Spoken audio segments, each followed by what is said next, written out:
Inilunsad ngayong araw ng MMDA ang Traffic Mirror. Layon daw nitong makatulong sa mga motoristang umiiwas sa mga lugar na kadalasang mabigat ang trapiko. May news to go si Steve Dailisan live. Steve.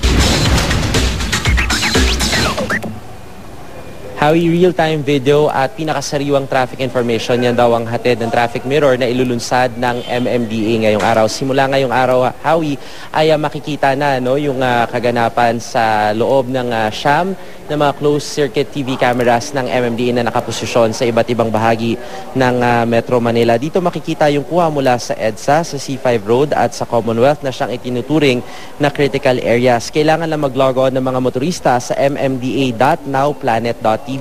Libre ito, Howie, 24/7 at pwedeng mabisita sa mga personal computer, smartphone at tablet device. Sa mga nagpo-follow naman sa MMDA sa kanilang Twitter account, may application na Traffic Navigator. Sa kanilang Android o iPhone, i-merge na rin yung impormasyon na makukuha mula sa Traffic Mirror.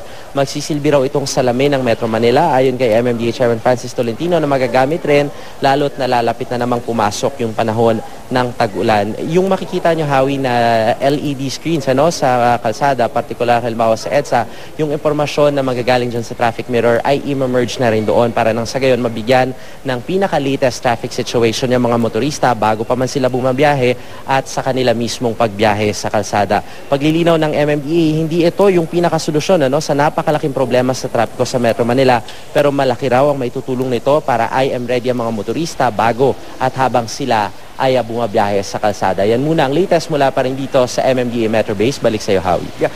Steve, linawin lang natin, live stream video ng mga traffic cams na makikita sa internet, sa website ng MMDA. Tama ba?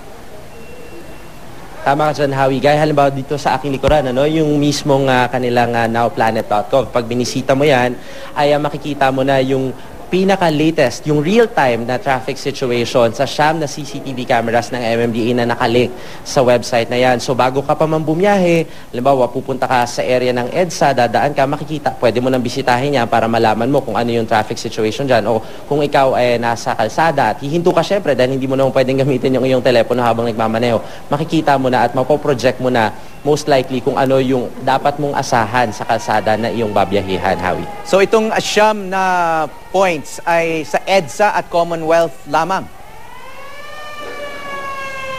EDSA, Commonwealth at C5 kasi yan C5. yung tinuturing na critical areas at madalas na dyan naiipon yung mga sasakyan, dyan din madalas nagta-traffic. So yan yung pinili ng MMDA para nang sa gayon maplano ng mga motorista yung kanilang magiging biyahe, Howie. Okay, maraming salamat, Steve Dailisan.